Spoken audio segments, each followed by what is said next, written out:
naganap na ang most awaited matchup sa pagitan nila Carl Tamayo at Kevin Kiambao. Sa simula pa lang ay pinatikim na ng katawan ni Tamayo itong si KQ.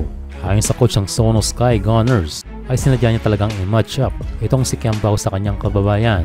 Pero sa pagkakataong ito ay pinakita ng LG na mas organized ang kanilang team, and Tamayo getting his first triple sa game na ito. Ayon naman kay Tamayo sa isang interview ay wala namang pressure na makaharap si Kiambao at patuloy lang ang kanilang ginagawa ay naging effective para makalayo ng maaga ang LG kontra sa Sono. And for this game ay mayroong pagkakataon na hindi sabay ang dalawa sa loob ng court, and doon na rin sinamantala ni Kiambao na gumawa habang wala si Tamayo. And kaya that time ay nakaka-atake siya sa basket. Nakabingwit ng foul, pasok ang dalawang free throws. Pero pagbalik ni Tamayo ay naando na naman ang struggle para dito kay KQ. Pansin lang natin na ihirap itong si Kiambao sa pag-defense sa mas malalaking players. Pero overall ay nakalayo agad itong LG dahil din sa quality ng kanilang laro at nagagawa ang kanilang mga plays. Napaka-confident ang pasa ni Tamayo sa pagkakataong ito. Iba pa rin ang team na mayroong chemistry.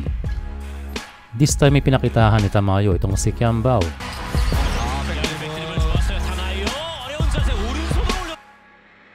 Napamauna lang ang commentator and pinakita lang ni Tamayo na he has speed and improved handles.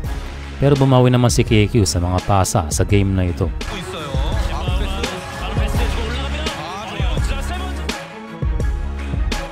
Pero yun lang ay patuloy na kinakain ni Tamayo ang depensa ni Kiambao. Isang bagay na kailangan na ma-develop pa ni KQ sa ligang ito. Nakikita lang ni Tamayo na wala munang kaibigan pagdating sa basketball game.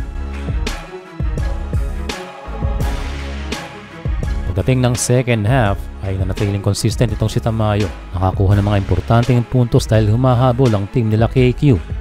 And speaking of KQ, siya ang maaasahan para sa team na ito.